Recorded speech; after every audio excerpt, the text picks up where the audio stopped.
corner of our eyes by Damon McCrae.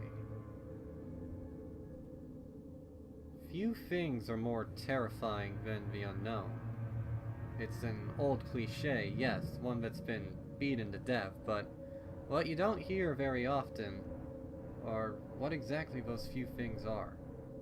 Well, I can't tell you all of them, sadly, but I do know of a couple. The first that comes to mind is the fear of the partially known. Those little half-truths or pieces of an image that only give you a glimpse into what the true, horrible entirety is. The things that let you fill in the blanks all by yourself. And let me tell you, your imagination is not your friend. It will do things to you, lie to you, or if it feels especially cruel, it will do its best at guessing the real face of the thing. And that's always somehow worse. Just knowing a little bit about a thing can be much worse than knowing nothing. Because when you know nothing, you fill in the blanks all by yourself. Your mind reaches out for what it knows and paints a picture based on your own primal fears. But when you know the truth, or at least part of it, you realize that the facts are so much worse than any fiction you could have drummed up on your own. The other thing that comes to mind, the worse, much more horrible thing, is the fear of presence. It's not enough to know that there's something to be afraid of, to know that that thing is with you all the time, that it follows you, or rather, never truly leaves you. That kind of oppressive persistence does things to a pony. You don't sleep. Slowly destroys you. Reality and fantasy and all the little things in between blend together, and those little things? Murder on 4 legs. Tiny little hells on Equus. You don't see them until you can't not see them. There are those, I think, who must live with this every day. How they do it, I don't know. How they live, eat, sleep, even breathe with their own personal devil lingering over their shoulder is beyond me. I've been doing it for a while now, I suppose, so I guess it is possible, but it gets not really harder. I mean, yes, it's hard to begin with, but that doesn't change. I guess you just grow weaker with it. That's what it waits for in the end. Weakness. Goddess knows what it wants. Or they. I'm not really sure how many of them there are now, if there is more than one of them, or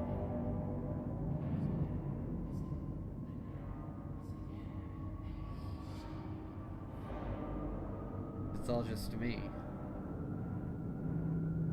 Wouldn't that be the scariest thing of all?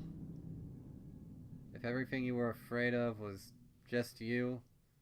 No less dangerous, no less deadly, or terrifying, or full of rows of shiny pointed teeth at the edge of your bed, or right behind your ear, but just you? How do you run from yourself? I guess you don't. Well, there's something else more terrifying than the unknown. Not being able to run.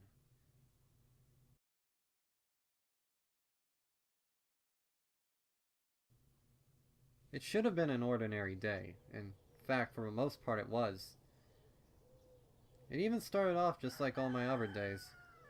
I got out of bed, a small little 4-poster I moved to the very middle of the room. I like to keep flowers around the edges of my room, or if not flowers, gardening tools.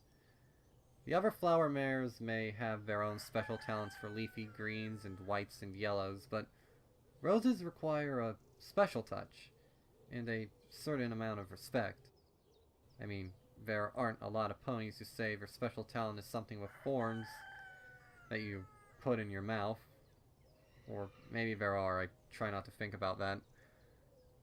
Like I said, I woke up in bed that morning, which is something of note as I have a tendency to fall asleep talking to my flowers or working on my garden. It's not that I spend every waking hour working on my plants. I do have friends and a social life, other obligations, and family that I visit or visits me, but it's easier to sleep with my flowers nearby. It's safer. Even now, I think it's safer. But I'm getting ahead of myself. We haven't gotten to now yet. First, or second, I have been on and on for a bit. Let me introduce myself. My name is Roseluck. There's more to it than that, but every pony just calls me Roseluck. So that's who I am. Anyway, you may have heard of me or seen me around. The yellow mare with the red mane and tail, splash of pink in my hair. I'm usually in the middle of town. It's where I live. And where I woke up that morning. That wasn't anything of note, though. I rarely wake up anywhere but my own house, unlike some mares I know. So I climbed out of bed and started my morning ritual of saying hello to all my flowers, and watering them. There wasn't really much to do that day aside from watering. It was kind of a day off, I guess you could say. There's some days where I have to clean out my garden, or plant new flowers, or pick some to sell at market. But it was a few days to market yet, and my morning rounds gave me the all clear to go and do what I wanted today. At least until I heard Daisy scream. Oh, don't worry, it's not that big a deal. Daisy has this tendency to lose her head at rather little things. Like butterflies, for instance. I guess I can understand that one, because honestly, have you ever seen the things up close? Hell no! Plus, I don't like cleaning their cocoons or the caterpillars out of my rose gardens. And she grows flowers too. So, maybe butterflies is a bad example.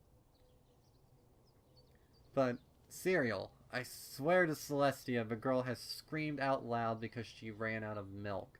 And she sulked the rest of the day. So I can only imagine what the hell she was screaming about now. I said goodbye to my flowers, all at once, and locked my door. Daisy doesn't live very far away, but in a town with the Cutie Mark Crusaders and the elements of harmony, locking your door is second nature. First is checking to see if the world is still there when you wake up in the morning.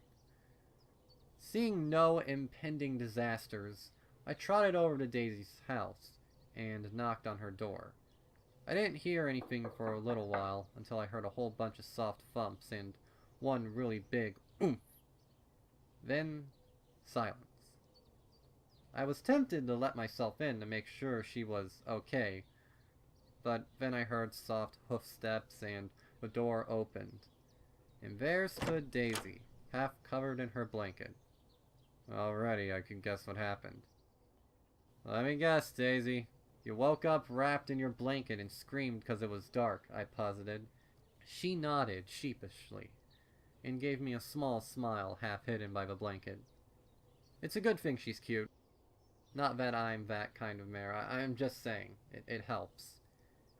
Yeah, kind of. Do you want to come in? I can make us some breakfast, she offered. Do you have plenty of milk this time? I gave her a wry smile as she pouted at me. She was about to retort when I heard another scream. One that worried me quite a bit more than Daisy's. It's long, loud, and rather close by. And there's not a lot of things that make Twilight Sparkle scream like that. Now, living in Ponyville as I do, and being basically neighbors with the elements of harmony, you learn to discern little things about the ponies that continuously save your flanks. For example, if Rarity were to scream right now, it would be pretty easy to judge based on intensity whether or not she was being dramatic or a basilisk was about to bite her head off. Twilight Sparkle is similar. She has a few occasions where she'll scream, but it's more out of frustration than anything else. Other times, she's just freaked out because, well, she is friends with Pinkie Pie. But that scream, that was something new. I'd never heard her yell out like that before. Except once. Discord can do that to you. So, I, being the ever-faithful neighbor that I am, ran outside to see what the hell I should be running back inside from. I told Daisy to stay put, for all the good it would do, and ran outside. I didn't hear Twilight scream again, so I just ran for her house. It seemed I wasn't the only pony to do so either. Half the town was gathered around the library by the time I got there. To be fair, it's not a big town, but it's not a big library either, so being able to see what the hell was going on was kind of hard. There was a lot of murmuring and pointing, which was normal. My first thought was that our resident princess had gone and fucked up something magical. Again. It wasn't until I actually stopped to listen, though, that I could piece any of it together. Is she okay? I've never seen her twitch like that. Is that Derpy? What is she? I don't listen to any more. Ditzy Do is a friend of mine, so I made a point to barrel my way through the crowd. Or rather, just kind of nudge between a bunch of ponies that weren't that invested in where they were standing in the first place. The crowd let me through for the most part. Then I got to the front of the pack and couldn't see anything past the elements themselves. I also knew better than to try to force my way past all of them, especially Rainbow Dash or Applejack. I noticed that I was just inside the library at this point, so I just kind of edged around the side of the room until I could see the middle of the crowd. What I saw wasn't what I was expecting at all. I'd never seen Twilight so pale. Her friends were gathered around her, or at least making a wall between her and the rest of the crowd. Ditzy Do was standing off to the side a little, just kind of sad looking. Over all the hushed commotion, I could hear her muttering, "I'm sorry. I really am. I'm just sorry." There was a gap in the crowd on this side, or more accurately, no crowd. So I slowly made my way over to stand beside Ditzy Do.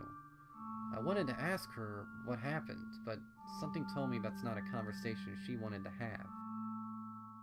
It was at that point I noticed all the looks she was getting. It wasn't like she usually gets. As much as I liked her, and she was my friend, there were times when I could understand some of the looks she gets. The pity, or not really scorn, just disappointment. The kind of looks you get for causing thousands in property damage or hospitalizing some pony. But this was new. Not loathing, but you could see loathing from here. I honestly couldn't imagine what she might have done, or what it was they thought she did. So I put myself between her and the elements. Not saying anything, just kind of maneuvering between her and them. They noticed, of course. Applejack stepped forward from a line of ponies between Twilight and the crowd outside, challenging my presence. "What do you think you're doing, Rose? We got a few choice words to pick with your friend." Look, I have no idea what's going on here, but you all look something close to murder, so I'm just gonna stand here till every pony clears off, I explained. I'm still thoroughly confused as to the situation, but I'm also relatively calm. Something tells me I wouldn't be if I knew what had happened, but I do my best to ignore that pesky little voice. Ditzy says something behind me, but I didn't catch it, because at that moment Rainbow was in my face. Out of the way, Rose. We need to know just what Derpy did. The next voice to make itself heard surprised me. Not because it was Twilight, but because I didn't recognize it as her at first. No, she didn't do anything. Not her. What was that? She didn't seem to be talking to any pony in particular. More like she was just reacting to whatever she heard on reflex. What do you mean she didn't do anything? Rainbow yelled. Look at you! You're a mess! This time, Rarity spoke up. Rainbow, please! Have a little tact! She then turned her attention to Twilight, her gaze softening from a cold, scolding glare to a comforting smile. Dear, please do tell us what it is that happened. You're obviously in a state. At this point, at least half the crowd had lost interest, seeing as how there wasn't any immediate threat. I'm not sure why I was sticking around, aside from protecting Ditzy. It wasn't even really a solid excuse, I guess just curiosity at that point. But what Twilight said next still sticks with me. There was a thing? I don't know. It had teeth. I remember the teeth and eyes? I don't remember eyes, or do I? Why can't I remember? There were teeth. I saw something. Something. Teeth. Teeth. She was rambling, I could tell. I think she could too, because she kept pausing like she was trying to stop. And then more words would fall out. She actually said more after that, but it was in such a low murmur that I only really registered she was talking because I could still see her lips move. Her friends crowded around her, all but ignoring me now.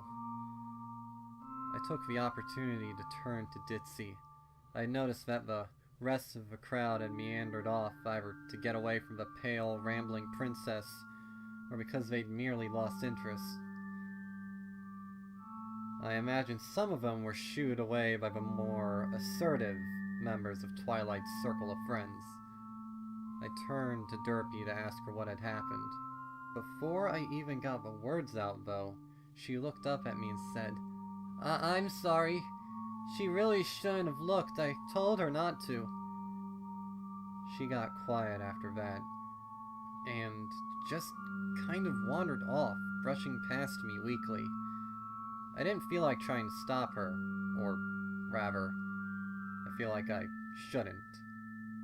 Her wings dropped a bit, permeating a bit of sadness. But with her face turned away, it was hard to figure out exactly what was going through her mind. She certainly looked sad enough when she spoke to me. I gave one glance back to the elements, who were more absorbed in comforting their friend than worrying about us, which I could understand. Then I trotted after the gray Pegasus. Derpy! Wait up!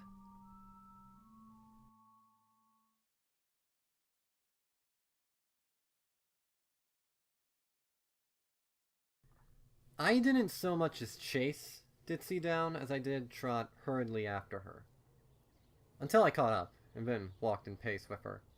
She wasn't really saying anything, and I was kind of surprised that she wasn't just flying away. Of course, no ponies seemed to be coming after her, so she didn't really have a reason to. Those in the crowd that had seemed at all interested had since dispersed, or were content in whispering behind their hooves. Not that I was surprised by this. The problem was, even after I'd caught up to Ditzy, I still had no idea what to say. I didn't want to just ask her what happened, but I felt like I should say something. Ditzy, I was... My house, was all she said. I didn't even have time to figure out how my sentence was going to end. I thought about asking her to repeat herself, but she was plenty clear. She didn't add anything to that, so we just kind of walked. We passed my place, where I saw Daisy just kind of staring out the window at us. I gave her a small smile and waved at her, hopefully getting the message across that she should just stay there and do whatever. I wasn't sure if she got it or if she was just acting on her own intuition, but she didn't come out or say anything through the window. She just waved back with a more enthusiastic smile than I thought I was wearing, and closed the drapes, probably under the impression that I was just cheering up a sad Pegasus. Honestly, I had no idea what I was doing. The walk to Ditzy's house wasn't a long one, and I was grateful she wasn't like the rainbow dashes of the world, who felt they needed to flout their Pegasicity on cloud houses above the rest of us. Hers was just a little two-story place, a bit like mine. Neither of us said anything until we got to the front door, when she opened it for me and said, "Come on in." I uttered some generic thank you and walked in, directing myself to the living room. I figured I was going in the right direction when she didn't stop or correct me. Ditzy's home was obviously that of a single mother. There were toys everywhere and some semblance of chaos, but enough space that it wasn't necessarily messy. Just a bit complex. I found some rather generously empty space on the couch and climbed up to make myself comfortable.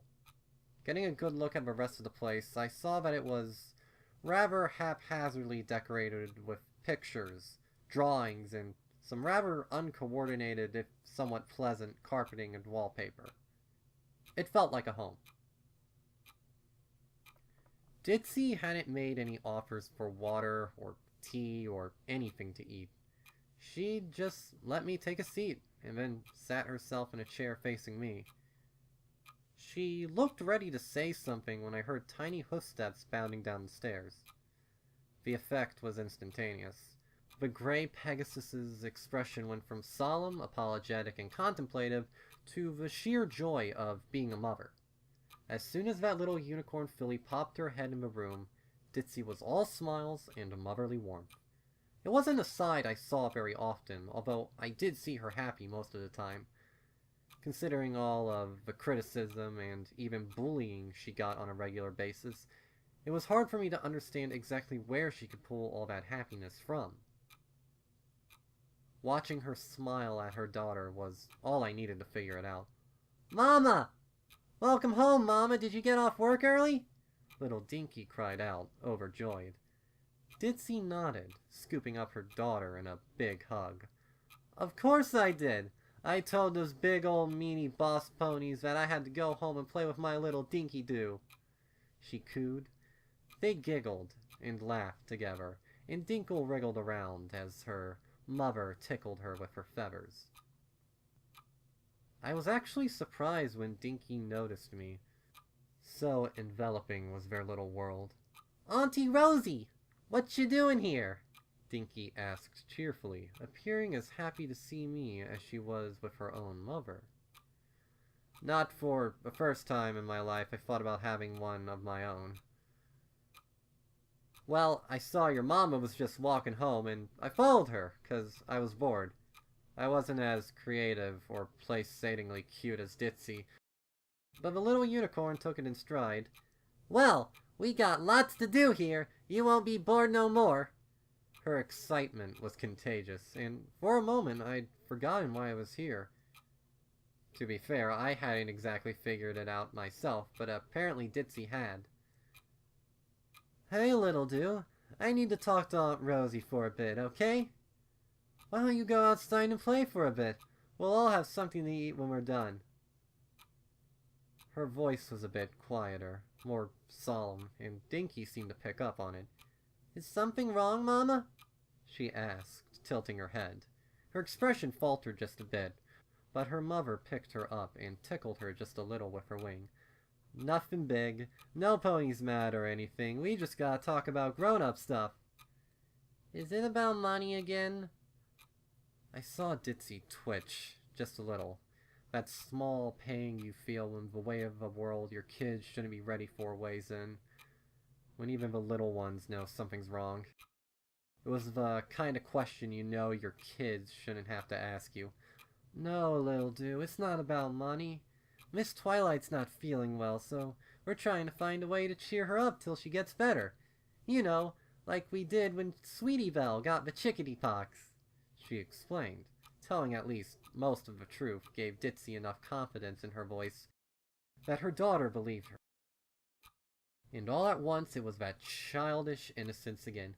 Oh, okay. I know. I'm gonna go pick a bunch of flowers for Miss Twilight. She hopped down out of her mother's reach again and headed for the door. Auntie Daisy's at my house if you want to ask her for help, I called out as she threw the door open. I heard her call out, Okay, love you, Mama, as she disappeared around the corner and ran past the window. Love you, Do, her mother called back, full of the same cheer as when those little hoof steps echoed down the stairwell. We paused for a moment, as tiny trotting steps faded off into town. Finally, I commented, She's adorable. Yeah, she is, Ditzy agreed, full of motherly pride. I'm so proud of her. She tries so hard.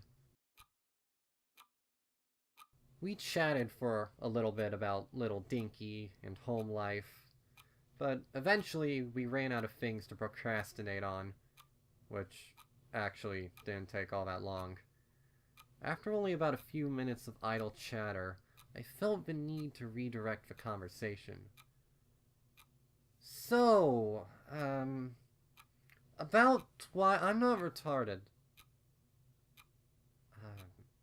I didn't have any response to that. Being interrupted again did irk me a little, mind you, but the statement was so out of left field, I didn't have time to process being bothered by it.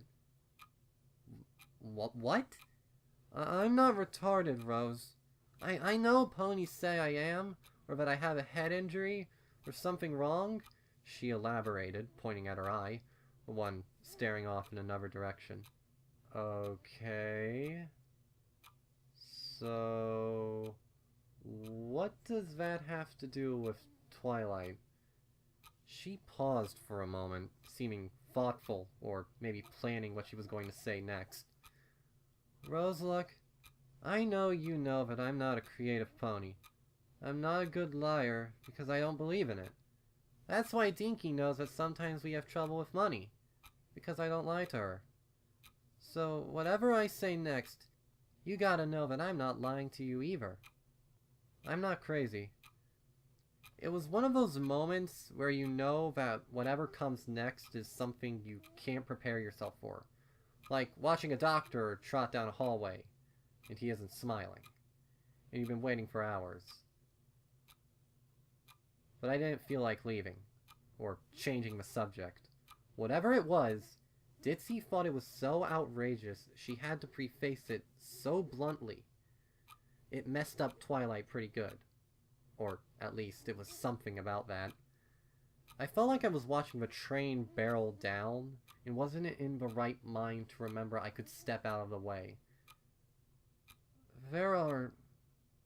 I want to call them things, but they're not really. They're alive, in some sense of the word. Creatures, maybe? It's hard to attach words to them, but they're everywhere. Right alongside us. Some people see them all the time. You hear the stories, van ponies, timberwares, the like. Just ponies making sense of something stranger. You probably think me a kook just bringing it up, but stay with me. It's all relevant. There are things in broad daylight that ponies can't see. Most ponies. Or at least they don't want to.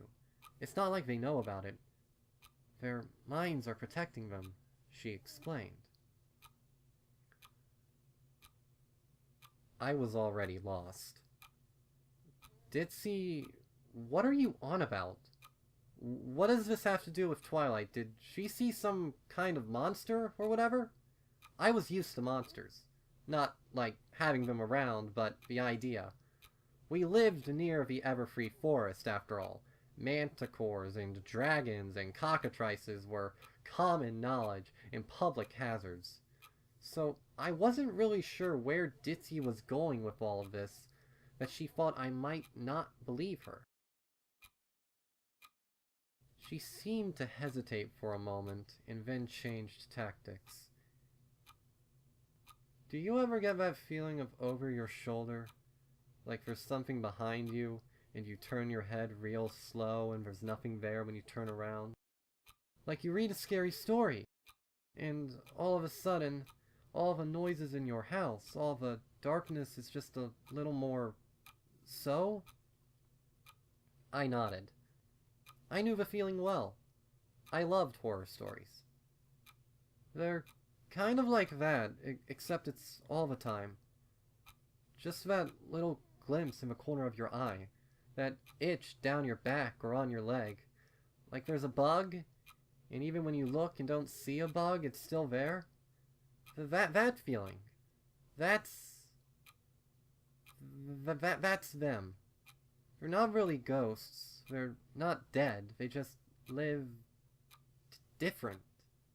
Like they're alive differently than us. I tilted my head, slowly catching up.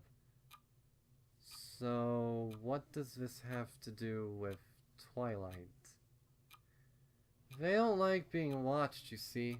They don't like it when ponies see them. That's why you can't see them. Or more like, why you don't. They can tell ponies things. They tell them things, and then it happens. Small stuff mostly, like, look over there, or don't turn around. Nothing really dangerous, but sometimes a pony doesn't listen. They don't like to be seen because they can't move when they're being looked at. They have to stare back. I don't know if it's a rule or something, but it makes them mad. They just sit there, or float, or whatever it is they do, and be mad.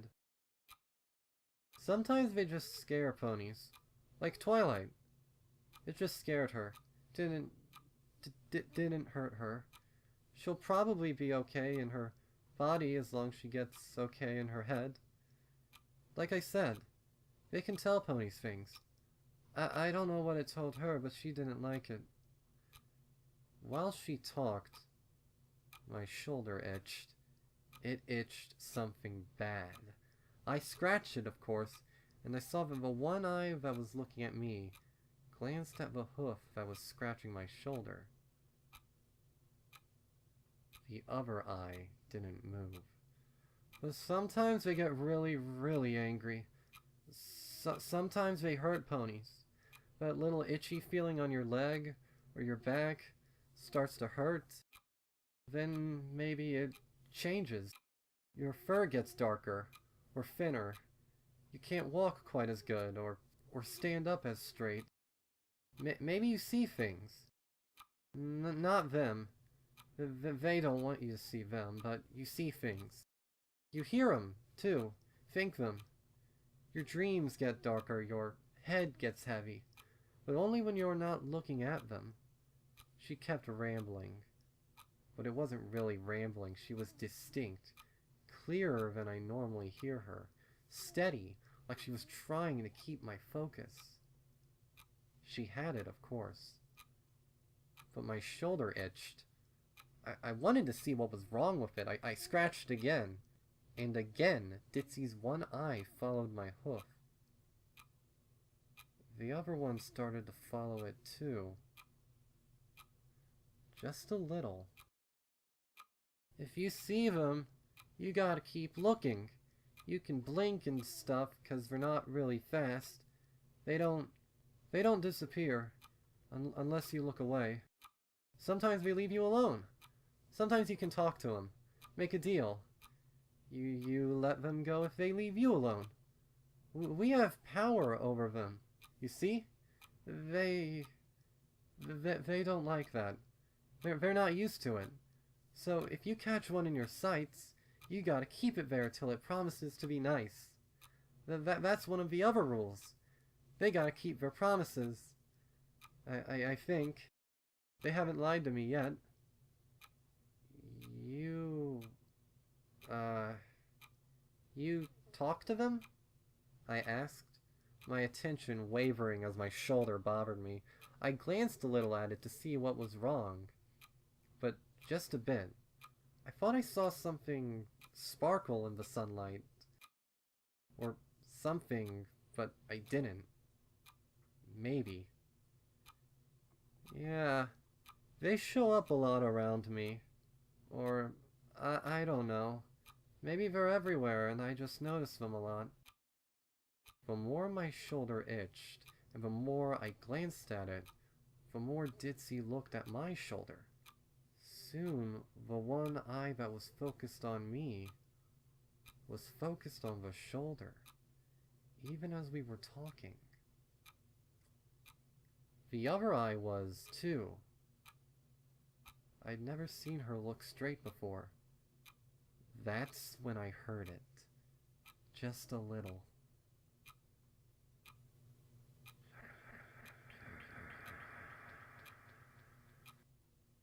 They follow ponies and make them mad, but bother them. Sometimes just a little, sometimes all at once, like Twilight. Sometimes for a really long time. That's when it clicked in my head. Ditzy? Yes? My head didn't turn, but my gaze followed hers. What are you looking at? There was something there. I didn't hear Ditzy's answer. I didn't hear anything. There was this high-pitched, loud noise filling my ears as I ran out the front door, as I ran across town, as I ran home. It was only when I got to my own door that I realized I was screaming.